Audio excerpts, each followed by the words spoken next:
স্বরাষ্ট্রমন্ত্রী যিনি আছে ওনার হলো সীমান্ত হত্যা যদি হয় ওনার পদত্যাগ করা উচিত। উনি ইলেকশনের আগে হলো মশাল নিয়ে হলো তিস্তা নদীতে নামছে, এখন তারা কই? এগুলো হলো ভুয়া জাতীয়তাবাদী যারা বাংলাদেশকে ধারণ করে না।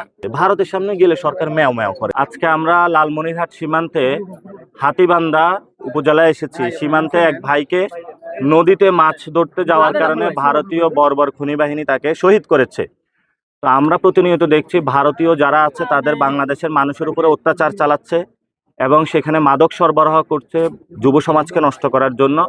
আমরা কয়েকদিন আগে কসবাও গিয়েছিলাম, তো প্রায় 4টি হত্যাকাণ্ড সংঘটিত হয়েছে এবং আমরা এক্ষেত্রে সরকারকেও নীরব দেখতে পাচ্ছি।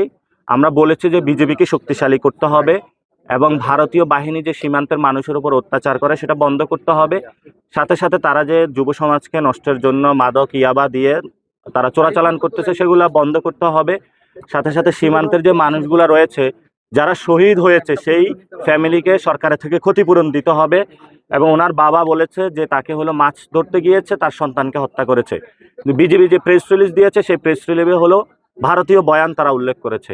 আমরা মনে করি যে বাংলাদেশের কোনো মানুষ চোরাচালান করতে পারে না, বাংলাদেশের সকল মানুষ অত্যাচার নির্যাতনের শিকার। আমরা এই সীমান্ত শহীদদের পাশে থাকবো। আমরা যদি সরকার গঠন করতে পারি এই মানুষগুলোর হলো বাড়িঘর নির্মাণ করে দেব, তাদের জন্য আমরা ফাউন্ডেশন খুলে দেব যাতে হলো তাদের সন্তান যারা রয়েছে তাদের জন্য আমরা ব্যবস্থা করব অর্থ সংস্থান এবং কর্মসংস্থানের। পশ্চিমবঙ্গ এবং আসাম কেন্দ্রে একটি সীমান্ত অস্থিতিশীলতা বিরাজ করছে, সেই জায়গা থেকে আমরা সরকারকে বলবো রেড অ্যালার্টে যাওয়ার জন্য, সীমান্তবাসীকে বলবো সংঘবদ্ধ হওয়ার জন্য। এবং হিস্টোরিক্যালি যদি চিন্তা করেন জিয়াউর রহমান যখন ক্ষমতায় এসেছিল তখন ওই সময় শেখ মুজিবের সাথে গুন্ডা বাহিনী তারা ভারতে পলাতক ছিল, সেখানে পলাতক ছিল জিয়াউর রহমান সরকারকে তারা ডিস্টার্ব করেছিল। একই কায়দায় শেখ হাসিনা ভারতের ওই পাশে থেকে বাংলাদেশের মানুষকে হলো ডিস্টার্ব করে যাচ্ছে এবং তারা ওই দেশের পশ্চিমবঙ্গ সরকারের সাথে মিলে সীমান্তে হত্যাযজ্ঞ চালাচ্ছে।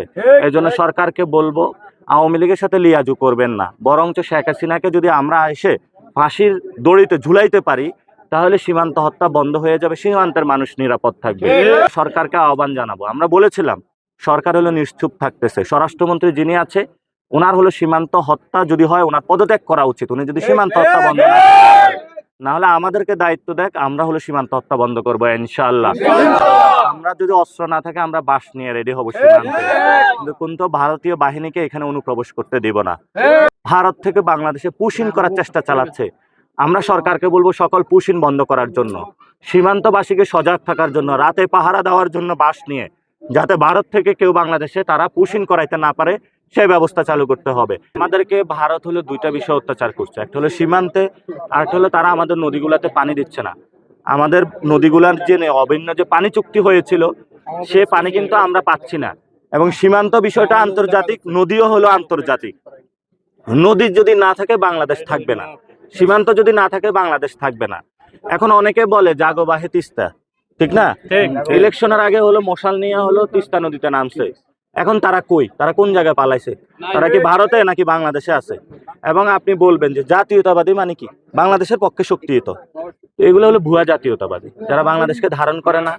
জাগো বাহে তিস্তা হলো ভোটের জন্য বলে, তো নদীতে আসলে পানি আসে না এবং তারা সেটার জন্য শক্তি দাঁড়ায় না। তো আমরা তাদেরকে বলবো যে ভাই আসেন, আপনি যেটা বলেছেন ভোটের আগে সেটাতে আসেন, যাতে হলো নদীতে পানি আসে। এবং আমাদের নতজানু পররাষ্ট্রনীতি থেকে সরে আসতে হবে। ভারতের সামনে গেলে সরকার ম্যাও ম্যাও করে। কেন করে জানেন?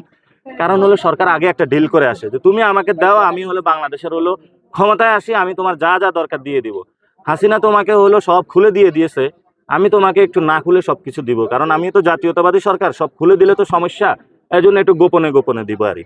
তা আমরা সরকারকে বলবো এলিট ফোর্স যদি বানাইতে পারেন সীমান্তে এলিট ফোর্স বানান। নদীতে আমাদের পানি চাই, যে কোনো মূল্যে আমরা আমাদের পানি চাই। পানি নিয়ে দরকারে দক্ষিণ এশিয়াতে যুদ্ধ হবে না, আমাদের পানি লাগবে, পানি ছাড়া তো আমরা বাঁচতে পারবো না ভাই। সংস্কার বাস্তবায়ন করুন, গণভোটের রায়টা বাংলাদেশের যে জনরায় সেটা আপনি বাস্তবায়ন করে দেন, আপনিও ভালো আমরাও ভালো। আর যদি বাস্তবায়ন না করে তাহলে তো আমরা বলছি তাদেরকে লাল কার্ড দেখাবো। এই সরকার থাকতে পারবে না যদি গণভোট রায়টা বাস্তবায়ন না করে, সংস্কার না করে। সাংবাদিকদের উপরে এখনো নিপীড়ন চলছে, ওনারা ভয়েস রেইজ করতে পারে না। আগে চালাইতো শেখ হাসিনা, এখন চালায় বর্তমান সরকার তারেক রহমানের সরকার। সকল সাংবাদিকদেরকে মিথ্যা মামলা থেকে মুক্তি দিতে হবে।